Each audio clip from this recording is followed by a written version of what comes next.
the religious beliefs play out in actuality. So what are families doing with it? And so I interviewed 28 people from 13 countries to see how their practices have changed since they were young, how they teach their children.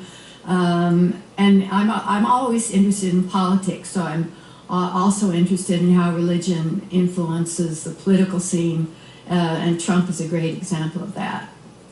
Well, then that gives us kind of a clue as to how you have your book organized, but how did you organize this book? The first chapter is an overview about the current issues like growing secularization, the increasing number of nuns, people who don't go to church. Now, maybe you better spell that.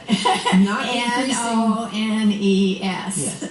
Not increasing number of N-U-N-S, just Catholics. No. But nuns, meaning people who say, nope, none religion for me. Right. No religion. Right. But on the other hand, maybe 22% of the people call themselves spiritual but not religious. So I was interested in why the growing secularization, the loneliness epidemic, mental health epidemic, including in youth, and what are the possible solutions. So that was my overview chapter. And then I organized it by indigenous religions, which was to me the most interesting because I knew the least. So I interviewed 2 African tribal members. You mentioned too that nowadays we capitalize that word, indigenous. Well, in Australia they do, but in the U.S. we don't. Mm-hmm. Wait, okay. Now, so you have these chapters, but before you even start telling about these other people, you do include a note about yourself and your background. Mm-hmm. And you describe yourself as eclectically spiritual. Yeah, like many people. So many of us are spiritual, but not religious in terms of affiliation with one particular group. But I consider myself very fortunate because I and my brother were raised in the Church of Religious Science, which is now called Center for Spiritual Enrichment. And it was all about God loves you, Jesus loves you, your life is created by your thought and your actions. They didn't use the word karma, but they meant that. And there was none of the sin, guilt, shame. You should be worried if you have a venial sin or a mortal sin. Are you going to go to hell or purgatory? Or we didn't have any of that. Very lucky. So you say in your book that you and your brother were raised in the Church of Religious Science, which taught us how our positive thoughts create our life. Absolutely. So you were just a kid when you're already picking up on this, that your thoughts play such a big role. Oh, yes. So and positive thoughts create your life. Absolutely. And I think the consciousness revolution that's occurring because of quantum mechanics, the science that opposes strict materialism, you're only a bag of hormones and chemicals that fall apart and are destroyed once you die. The consciousness revolution backs up this belief that our thoughts are very powerful. There are all kinds of really triple-blind studies that indicate the power of thought. Now, you just used a word that scientists can't even agree what it means. You said consciousness. Why can't scientists agree on the word, on the meaning of consciousness? I did a trilogy where I interviewed visionary scientists. I call them physicians, PhDs, physicists, and they all said that it's ineffable. It's very hard to define, and they use many different words. And it's interesting that my interviewees in this book, World Religions and Microcosm, use the same kind of words of the field, energy, source, ineffable, mystery, those kind of words that are akin to quantum mechanics. So I'll remind listeners of the title of your book, World Religions in Microcosm, Family Practices Globally, and the author is Chico author Gayle Kimball. Now, you also say that both you and your brother find inspiration from hiking in Mother Nature. Yes. And that comes up often in your book, too, this relationship to... we mentioned the Australian person you interviewed, and they even have a different name for it. Tyson Yunkaporta, who I fell in love with, and I think readers will fall in love with. He's brilliant Australian Aboriginal.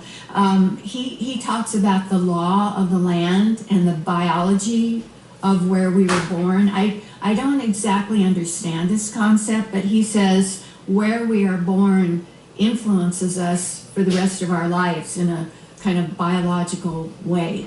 And so we need to get into our affinity with the land where we live and where we came from. That he calls it the law of the land. The law of the land. Well, reading your book, I was slow because I would stop and think about things. Okay. You have a lot of percentages, polls, and it's also recent. You must spend your whole. Do you ever eat and sleep? Because I hike, I dance, I garden. Because this is a 400-page book, and it's all recent information. I was surprised at how recent this information is in your book. And you have a lot of information that I reacted to emotionally. Some of it made me happy. Some of it made me mad. Some of it made me think, wow, we need to do something about this. Mm-hmm. So you have, for example, a statistic in your book. Now, all of us taxpayers would be shocked. I think the average taxpayer spent $5,109 on military, mm-hmm. which is more than on Medicare and Medicaid. Mm-hmm. That's just last year. Mm-hmm. You know, I hear conservatives often say, we spend so much of our money helping others abroad, we should spend it here. But actually, I think it's like 2% or something that we spend on foreign aid and helping others, USAID and those kind of groups. So yeah, military's the big gobbling up of I mean, think how much is spent on a drone or a missile or a sub. It's horrendous. I've been shocked when I hear those numbers. Yeah. But then I think, oh, just a little bit of that could go to National Public Radio. Or schools that are where the bathrooms don't work. Yeah, really, schools. That was my number one reaction when besides you're mentioning Medicare and Medicaid. So if we are, I don't know if I want to say relying on religion, what is the problem that we seek out religions to solve for us? So what's meaning? I think everyone asks, why are we here? And a long time ago, I did a study of global youth, and I asked them, if you could ask a question of the wisest person on the planet, what would you ask her or him? And I was surprised at how many asked, why are we here? And what happens after we die? Because you don't think of children, young people, as thinking about the afterlife. But from a young age, I found they really are trying to understand, why are we here? So that's kind of the basic overall, the big question that people want to know. But then I think through history too, different religions viewed our problem, well, we're sinful. That's our problem. Or another religion could have a different view of what the problem is. So then I think they would have a different goal when you practice your religion. What are you trying to accomplish? What's your goal in practicing any particular religion? What are some examples? Well, there's a debate among religious studies scholars, people like Houston Smith, who influenced my religious beliefs when I read his book, Religions of Man, when I was a teenager. Buddhism, Hinduism, I get it. He and others say all the religions have the similar theme of there's an afterlife, you're judged in some ways in terms of how you live this life, and there is God and a higher spirit. And then Stephen Prothero. Before you leave Houston Smith, I think you might tell us again who he is and what this book is you referred to, because I think if anybody's interested in religion at all, this is really a go-to book. Mm-hmm. And so tell us a little bit more. It was called Religions of Man, and it's changed. And I don't remember the current title because they were trying to be more less sexist. But he's a very interesting man because he was raised in a Methodist missionary family in China as a Methodist. But then he started studying world religions and was influenced by them. And I start the book with a quote from him, if we want to if you want to read it or have me read it. He says, "We're a blend of dust and divinity." That's kind of interesting. "The true measure of a religion is the way it transforms lives. Religion should be a source of joy and liberation. At the core of every religion is love and compassion for all beings." I think that's really says it. It's beautiful. Yeah. And this was Houston Smith's words that Gayle was reading. I once had a class briefly where we used that book, Houston Smith's book, and we invited people from the community. We invited the rabbi to speak to us. We invited Buddhists to speak to us. And I found that so interesting to meet these people. And I was so taken by them. I could see, I really like this person. And they all have a similar one-sentence summary. "Do unto others as you would have them do unto you." Yes. But what's Wait. interesting is Islam, which we know is the fastest growing religion. There's much less emphasis on free will in this lifetime. It's inshallah Allah, however you pronounce it. Inshallah Allah, which means God's will. And Muslims say that all the time. You don't make plans unless Allah wills it. Right. But on the other hand, if you sin, then you're going to go to hell. So I don't quite see how that works. Well, you just briefly mentioned in passing that is the world's fastest growing religion, Islam. And partly it's just demography, that they have a large, young, reproductive population having lots of kids. But I read, this really surprised me, I read a study of young people in the Middle East, and they were less religious, even in the Middle East. So around the world, young people are questioning authority, patriarchy, I hope, and are less religious. I mean, obviously there's many exceptions to that, but it's a trend. My guest is Gayle Kimball, and her latest book is World Religions in Microcosm, Family Practices Globally. We'll be back to continue our conversation after a short break. You're listening to Nancy's Bookshelf on North State Public Radio. I'm Nancy Wiegman. World Religions in Microcosm, Family Practices Globally. So we're looking at a global picture, and you've interviewed people from all over the world. Now, there's and I'm putting this in quotes, religious churning. And what is religious churning? That's one of the things that really surprised me about my 28 interviewees is how much they shifted from their childhood religions and like very, very secular Jews became Hindus, that kind of thing. And of their children, only one of a Jewish family, one of their 4 sons is a very devout, observant, prayer shawl wearing, observant Jew. He was the only child that was really, really religious. So it's the change from one religion to another. So when somebody leaves the religion, their tradition, they leave their religious tradition, and so this is the label that you're calling it religious churning. Well, you say this is pretty common, but who is least likely? What group is least likely to leave their religious tradition?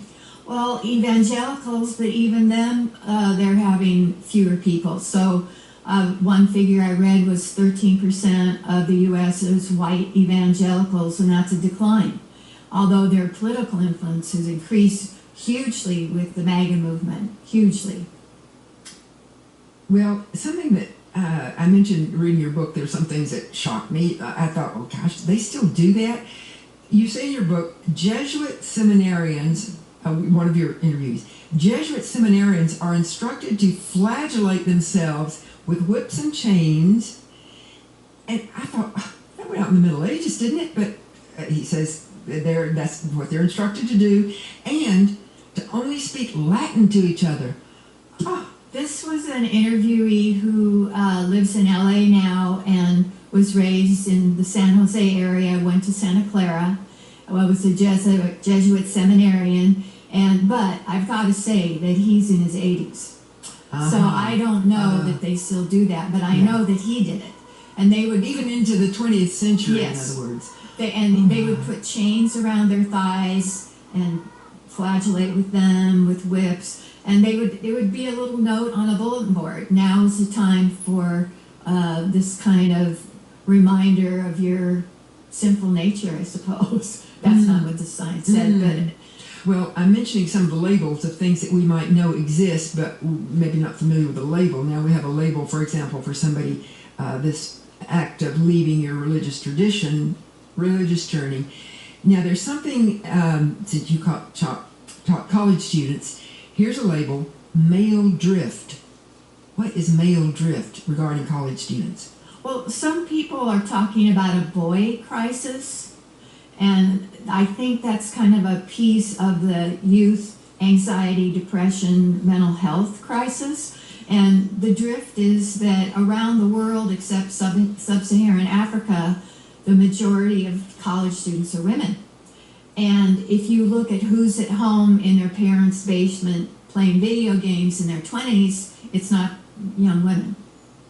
So there's something happened to dismotivate these young men. Do you know what occurs to me, because I have heard this fact that girls are making better grades, and I thought back to my own, when I was a high school student, and the math teacher would say, okay, how many people got this problem?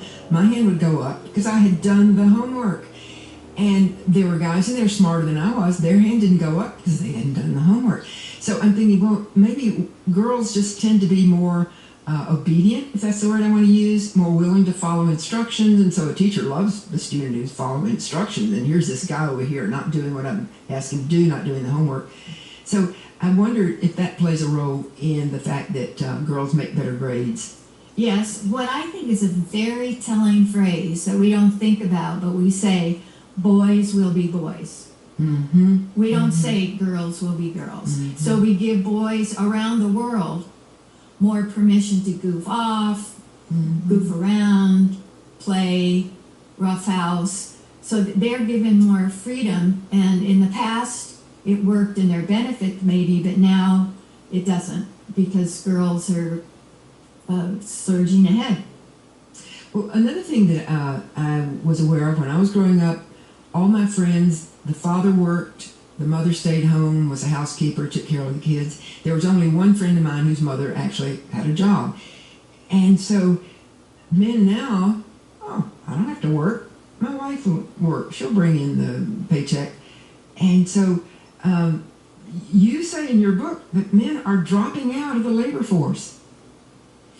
Yeah, but but on the other hand, I had a discussion with, I'm working on a new book about youth mental health, and I interviewed a non-binary young man yesterday, and all these are on my YouTube channel, and he said he thinks what's going on is they're not encouraged as men, that somehow it's been shameful to be masculine, and we hear toxic masculinity, so it's like, well, who are my role models? I mean, do we have any as men who are sensitive and achieving and strong? And there's another statistic, because you have a lot of percentages in your book.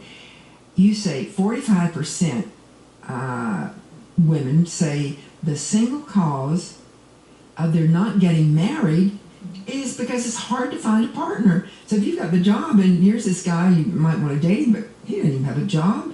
So where am I going to find a marriage partner?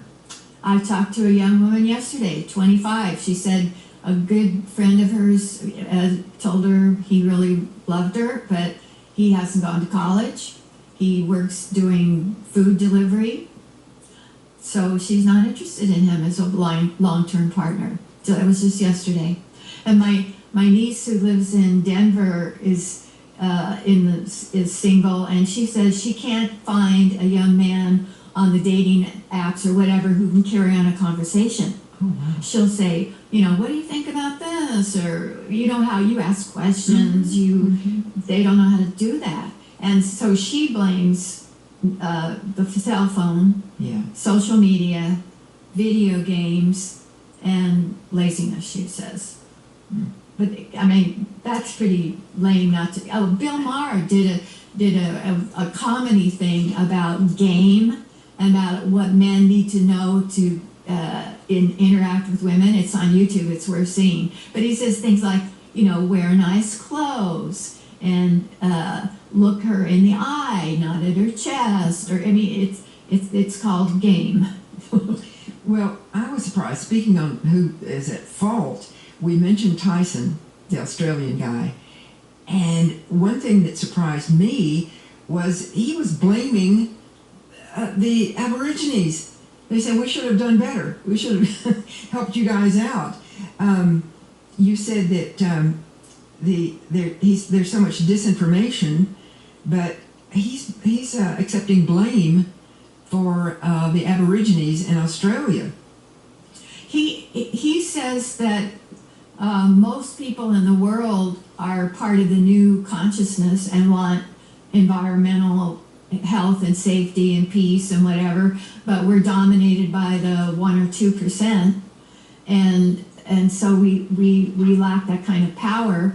And he says the only solution is caring relationships. So I guess it's what Gandhi said: be the change that you want to see. Well, that reminds me of our founding fathers, people like Thomas Jefferson and these people, that they valued science and reason. Right. They were deists. They weren't evangelical. Yeah. And they never said we're a Christian nation. In this, you said many of our founding fathers, like Thomas Jefferson, George Washington, Benjamin Franklin, you mentioned there being deists, Enlightenment thinkers who believed in reason and science rather than scriptural revelation. Yes. And rather than the Trinity. And so we may have a misconception as to the founding of our country, Gayle. Well, that's why education is so important, because if we had good history classes, we would study that. But it's scary because the evangelicals are trying to get the Bible taught in every classroom, and what does that mean? Do you teach it as a literal word of God? Do you teach it as metaphoric and allegorical and fables? Do you teach Old Testament has more authority than the New Testament if you're Jewish? So we're going down a real violation of the First Amendment. And Louisiana passed a law that the Ten Commandments has to be in every classroom. What about kids who are Buddhists or Muslim? And each religion, no, I won't generalize like that, but many religions claim theirs is the best, this is the way. And I found that quote. Actually, it's you're posing the question to Tyson, and you say you're telling Tyson, in your second book, you emphasize relationships, context, and process as salvation. Mm-hmm. Aboriginal culture, now again, you're quoting Tyson, is best way to live that has ever existed on this earth. He's saying, you're quoting him, Aboriginal culture is the best way to live that has ever existed on this earth. Well, they didn't trash the planet. They lived with nature in a symbiotic, harmonious, thoughtful way. And then you quote his brother. You quote your brother, it's our fault as indigenous people that the world is dying because we've failed to bring settlers into proper relation. Because relationship together is all we've got. So he's saying it's our fault, us indigenous people, that the world is dying. I was shocked. Oh, yeah, because it's not their fault. That's But That's what I thought. I mean, it's the message that Jesus taught of love, care for your neighbor, be like little children. Money's not important. If all the people who think they're Christians read what Jesus said and applied it, we would have an indigenously beautiful world. And that's not what you were saying in Judaism. They were promised this guy that would come and be the Savior, and a lot of people say, well, here he is. He's this guy named Yeshua that's walking the earth. This is him. And the Jewish people say, no, that's not him. And people didn't want to hear what he was saying, although he was saying what other religions were saying. But he also critiqued Judaism. He said, I come to do the spirit of the law, not the letter of the law. He broke all kinds of Old Testament taboos of doing theology discussions with women, healing women with issue of blood. He didn't care about the letter of the law, but the spirit. So he was a true revolutionary feminist. Well, since you're mentioning this Yeshua, Jesus' relationship to women, you refer to in your book Magdalene Path. And I've never heard it called Magdalene Path. What is that? Well, it's so interesting. I discovered doing research for this book, there's kind of a cult around Mary Magdalene. So later church fathers tried to convey her as a prostitute, which she was not. But she was she was one of the women who traveled around with Jesus and was supportive of him. And what later thinkers said is that she and Jesus married, had a daughter named Sarah, lived in France or England, and now there's kind of a cult of books and schools that teach you how to do Mary Magdalene healing. So you can draw on her energy to do your healing spiritual work. After a break, I'll continue my conversation with retired Professor Gayle Kimball, and her latest book is World Religions in Microcosm. We've a lot of interviews to get opinions, and you were just mentioning that Mary Magdalene is now kind of a subject of worship herself, but you also bring up Egyptian figures that I recently interviewed an Egyptologist. He lived in Egypt to study these things and realizing, oh gosh, some of these things, like we give credit to the Greeks, well, where did they get them? Egypt. Mm-hmm. So you mentioned something that found interesting, that Isis ritual requires a balance of masculine and feminine. And the people in the Mary Magdalene cult, should we call it, say that Mary Magdalene and Mary, mother of Jesus, studied in this Isis cult, and that it involved tantric sexuality. So for in religious versions of Tantra, the union of male and female in the sex act is a symbol for the union of God and us. It's kind of like the Song of Solomon's in the Old Testament, very erotic, but symbolic of love and union. Now, I've mentioned Tyson Yunkaporta, that he refers to logical fallacies. Now, is that, it seems like you're talking about opposite things. If it's logical, that means it's got to be true. And yet he says logical fallacies are false.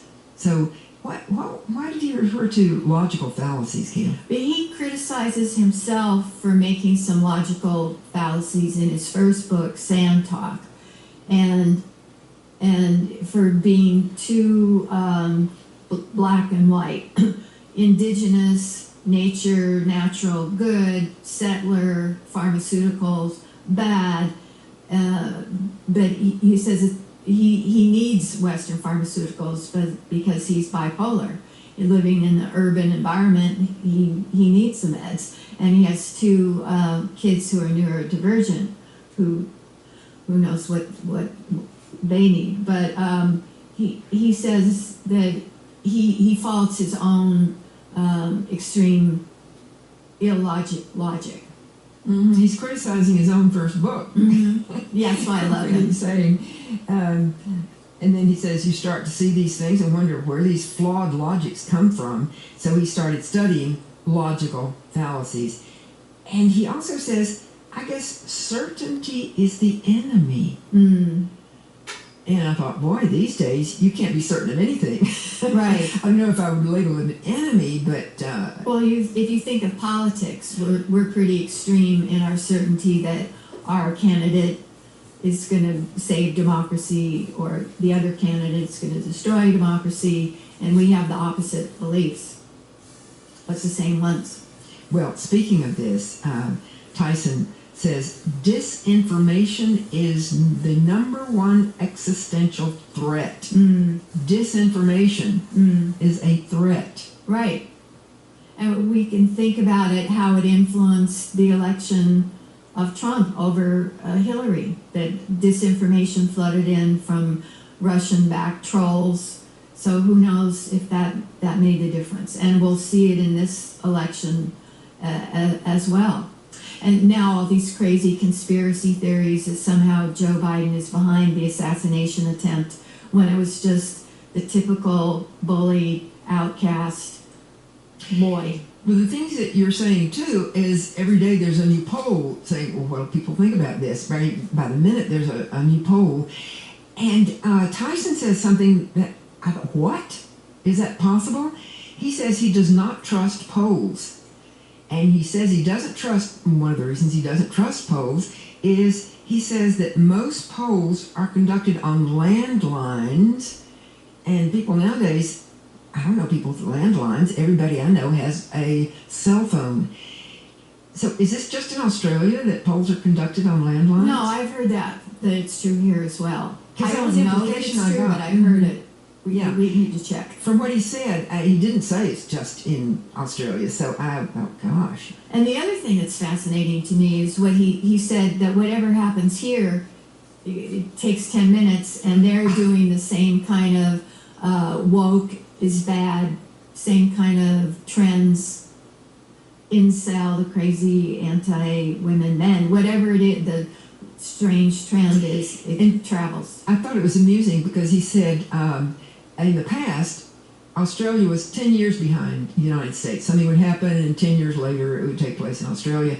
But then he said it got shorter and shorter. He said now something takes place in the United States 5 minutes later. We're doing it here in Australia. Media, yeah. Oh, gosh.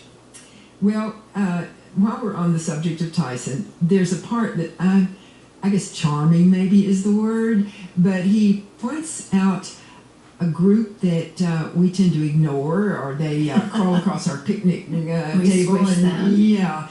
And so I would, if you would, I would like for you to read what, this is Tyson now, this is Australian Aborigine, what he has to say about this little group, this little colony.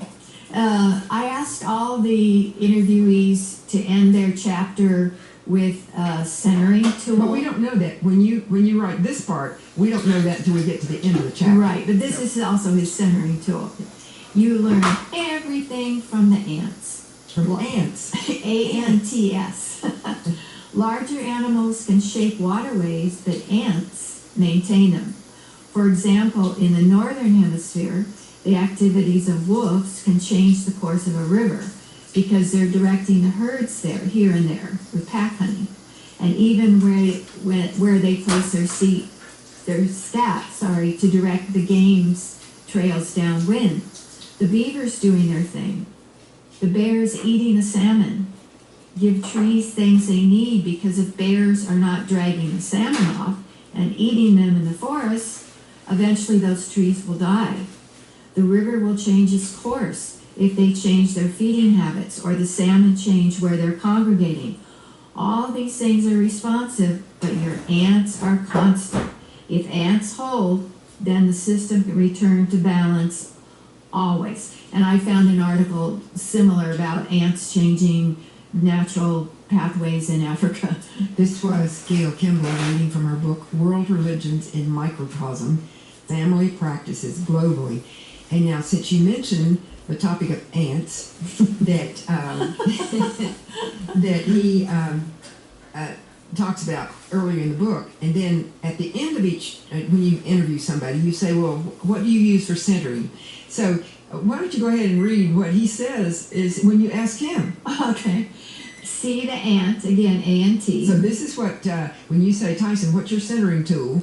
And he says, okay, here's what you do. Okay, so everybody needs to practice this. Promise me you'll practice. Seek the ant view of things, which may mean you've got to lie down and press your cheek to the ground and look at something from that angle. Once a day, check around your house and see what the ants are doing.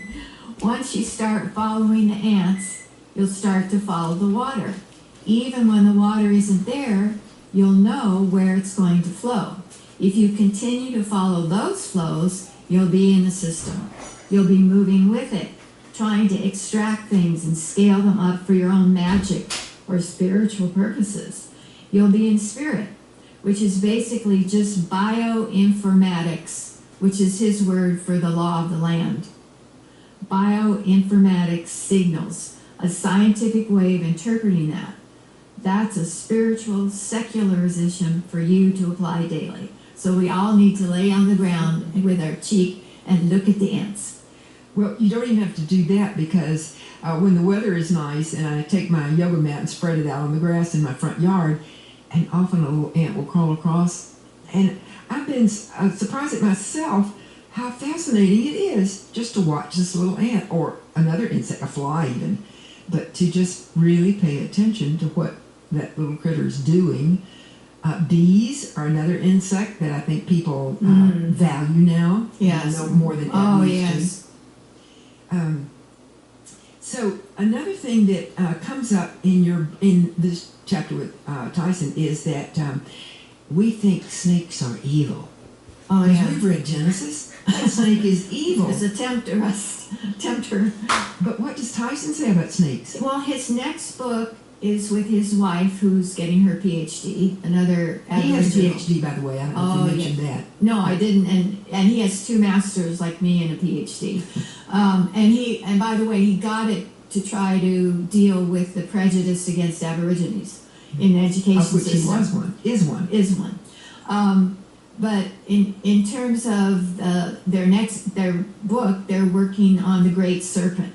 And they think of the Great Serpent as creator, divine, and they're doing a lot of imagery, art portrayals. And when I was teaching energy tools in Japan, and I told them that in my system, snakes are seen as negative entities. And they said, oh, for us, like the white snake is good fortune and good luck. So, yeah, it's different. Yeah, and so they don't believe these older cultures that weren't invented 5 minutes ago in a monastery. They don't believe that snakes are evil. They have snakes as a foundation of, and this law that you use, with rainbow serpent or dragon. And what came to mind for me when I was reading this was the medical profession's symbol. Oh, right. The caduceus is a serpent. And it's also Kundalini Yoga with the Ida Pingala Susunya, which is tantric sexuality. So there are things I think that will people will find interesting in here. And one of the things that I think people will maybe, I don't know, it's kind of scary, maybe is the word. Stephen Hawkins, he's a physicist, he's a well-known physicist. Stephen Hawkins warned, and he did this in 2014, now this is in your book, 2014, he warned that AI could spell the end of human race.